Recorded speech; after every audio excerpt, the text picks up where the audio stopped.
My name is Jeff Barlow. I farm with my father in York, Ontario. Some of the challenges that I feel are coming onto my farm in the next 5 years, one of the first things that comes to mind is weed resistance management. We are hearing more and more stories from the US that they are having more problems with weed resistance. Glyphosate resistance in particular is something I'm concerned about. My name is Peter Sikkema, and I'm a professor of field crop weed management at the University of Guelph Ridgetown campus. We've been doing research on glyphosate-resistant weeds since 2008 in Ontario. There are 2 weed species that have confirmed resistance to glyphosate. They are giant ragweed as well as Canada fleabane. And glyphosate plus Optil gives excellent control, both burn down and residual control of glyphosate-resistant Canada fleabane. The best way to manage glyphosate-resistant Canada fleabane in soybeans is to use a tank mix of glyphosate plus saflufenicel, which you can buy as either Aragon, Integrity, or Optil. And in the trials that we've done to date, we get greater than 95% control of glyphosate-resistant Canada fleabane with those tank mixes. I think it's really valuable to add a tank mix partner to your glyphosate burn down so that you get that residual weed control early in the development of the crop, so weeds are not there competing with the crop during that early period of crop development. My name is Bruce Munro. Our company here is Munro Agromart Limited, and we're from Lancaster, Ontario. Multiple modes of action is a popular concept here and has been for some time.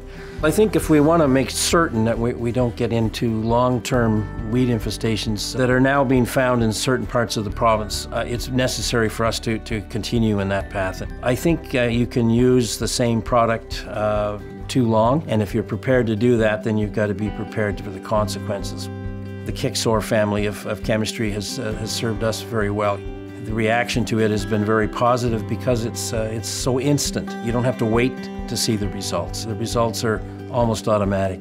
We've got a big buy-in from our clients in that regard, and we've been effective in convincing people to use that philosophy as well. As our customers go, so we go. If they're successful, we'll be successful. I think the ideal way to manage weeds in corn, soybeans, and dry beans is to use a 2-pass program. By a 2-pass program, I mean that growers should put down a soil-applied residual herbicide in the spring prior to soybean emergence, and then clean up any weed escapes with a post-emergence herbicide. So in terms of challenges that I see in the future, I think it's inevitable that the number of fields where we have glyphosate-resistant giant ragweed as well as Canada fleabane will increase over time. In the limited amount of time that I've done research on it, we can conclusively say that it's being found in more fields in Ontario over time, and it's being found in a wider geographic area. The other challenge that I see in the future is that we will find additional glyphosate-resistant weeds, and that will impact the weed control strategies that growers will use in the future. I think that is one of the things that we're going to have to focus more on. That's going to have to be farmers working with BASF and other chemical companies to work on new formulations, new products, or making sure that we follow recommended best management practices like using multiple modes of action when we put weed control in our fields. Trying to make sure that we continue to do this in a proper way. We are the stewards of the land. We need to continue to do this. If we mess it up, it's only going to be us that gets hurt.